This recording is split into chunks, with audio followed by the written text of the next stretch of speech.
No, we ain't stressing about this shit, we making movies. Say you really about it, like might have to prove it. You got a pistol on your way, be ready to use it.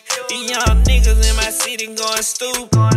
No, ain't stressing about this shit, we making movies. Say you really about it, like might have to prove it. You got a pistol on your way, be ready to use it. These young niggas in my city going stupid. Ain't no nigga finna play with me, I face on. If a nigga think it's sweet, then I take some. It ain't no rules in the game, so don't play no. You gotta move smart, nigga, you wanna make it home. Little nigga think they bout that life, but they ain't did enough. Pay out to calculated steps and it start adding up. I bet it all on one chance to get my money up.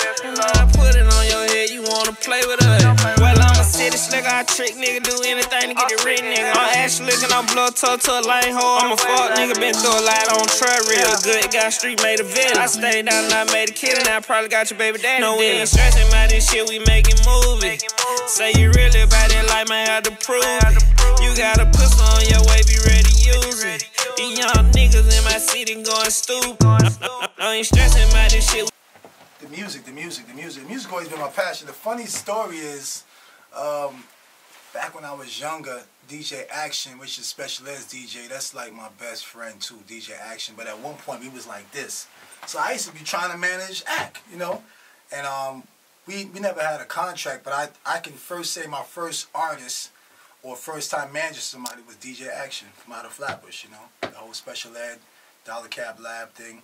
But then when I got down here, I actually met some good people, man. I actually met Kia Shine, was one of my first artists. I had the Preps from out of Memphis. I had Maybach Hot, my man Hot Rod. I had Tracy T, which is the one that we signed to Atlantic Records through Maybach.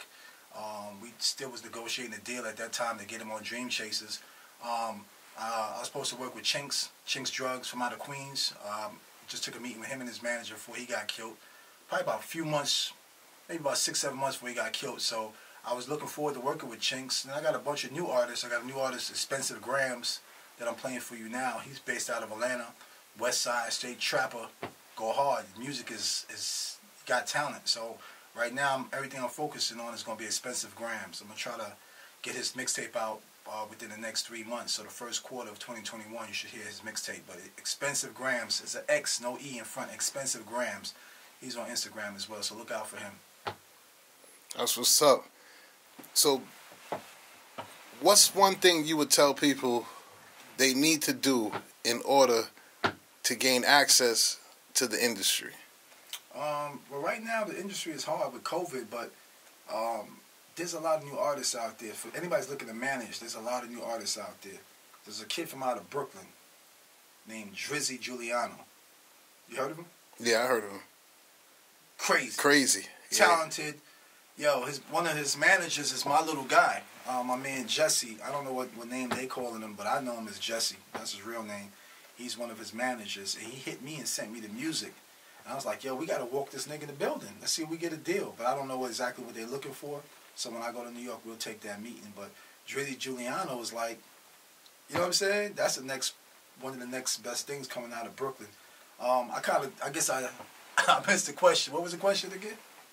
Basically, I was just asking you how or what should one do in order to get to the next level like you did, you know? I think there's no blueprint for this. Like, if you want to talk business, I think that if somebody had the blueprint, it would have been like Jay-Z, right? Mm-hmm. Jay-Z would have the blueprint, right? So Jay-Z had the blueprint, or Rick Ross had the blueprint, or many other artists. Then why their artists didn't pop? Why Memphis Bleek wasn't, you know where I'm coming from? Why Gunplay and the whole, forgot Rick Ross's first group's name. What was their names? You got me on that one. I can't remember at the moment. Well, why they didn't pop? If everybody had the formula, there is no formula. You see what I'm saying? Mm-hmm. I don't think there is a formula for it. I think it's just timing and luck and, you know, a lot of blessings from God. That's the only way you're going to make it in this music business. You can have a bag behind the artist. You can know people in the building at Atlantic, Universal, everywhere. But I don't think there's a formula for it. You know what I mean? So do you think hard work plays a part? Hard work plays a part, definitely. Because from what I hear a lot of times for yourself as a manager, hard work plays a part. It's like you go through the process of where these artists don't want to do the work. They don't want to get in the studio. They want to party and chill all the time. I would never partner with an artist like that. When I worked with Tracy T, Tracy had got shot about 5 times. I remember going to the hospital, and you know, he raised his hand and let me know he was all right. You know what I'm saying? When he got out the hospital, I said, yo, man, forget the street stuff. Let's just go into yo, because the kid had talent. But one thing about him, you wasn't going to outwork that kid. And that's how he popped. That's how he got on. You know what I'm saying? And when we was on the road, you couldn't outwork me. I did every aspect, from road managing to business managing. I was just me. I didn't have nobody. I didn't want to split no money. I'm cheap. So I did everything. If it was somebody needed to drove somewhere, I drove them. If I needed to run, go get something from the mall, I went. I did everything because I work hard. You know what I mean? And that's how we was able to be successful and actually, you know, get a record deal and be on Maybach. And, you know, that's a big deal. So what is the Maybach situation? Maybach Music? Mm-hmm. What's the situation? Yeah, like... the situation is what I would try to tell these kids. If you want to know something, this is what you need to know. Loyalty goes a big way. Goes a long way, loyalty. And what happened was the kid signed a couple of production deals before he actually got the Atlantic Record contract. So when we got the Atlantic Records contract and we started doing stuff, and then we did the War Ready record with Jeezy, Rick Ross, and Tracy T on the hook. War Ready, what? Well, we did that new NBA All-Star Weekend in New Orleans. I forgot what year it was. We went down and we did it. The video was a huge success. The reason why the video and the record was so big, because it was the first time that Jeezy and Rick Ross spoke to each other and did anything with each other in over 3 years. So that was the first record they collaborated on. Tracy T was on the hook. So that was monumental for us and for everybody, for hip-hop. But he signed some production deals prior to having the Atlantic Records contract. So as soon as we popped off, they started shooting at cease and desist. Oh, he signed with me. I mean, it was a big thing. Atlantic Records had to hire handwriting experts because they forced some contracts. Like, I fought it as long as I could.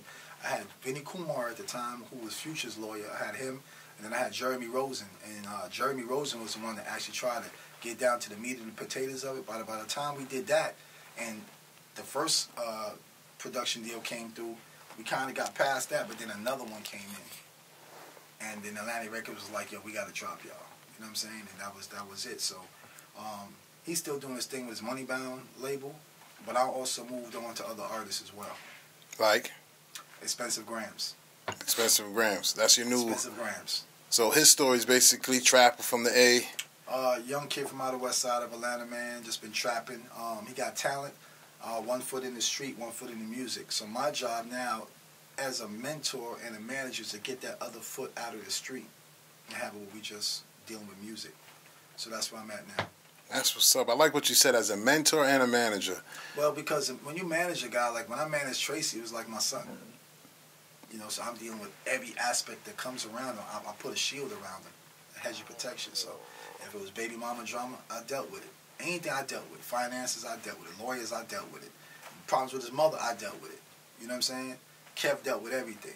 So that's what I'm saying. You got to have thick skin, man. If you want to make it in this industry, you got to have thick skin, and you got to be resilient. Those are the 2 things I was waiting for you to say. What? Thick skin and resilient. You got to be, man. You got to go hard or stay home, one or the other. And that's where coming from Flatbush helped me out now. Like, I couldn't see the direct correlation all my life until I became a man. Then I was like, a lot of stuff I went through as a kid and a lot of stuff that I wanted and I fought for and I stood my ground on is the same principles that I'm using today. In every aspect. Anything I do in business, I'll never try to change who I am. You know what I'm saying? I know where I come from. But I try to use where I come from to catapult me to where I want to go. Nice.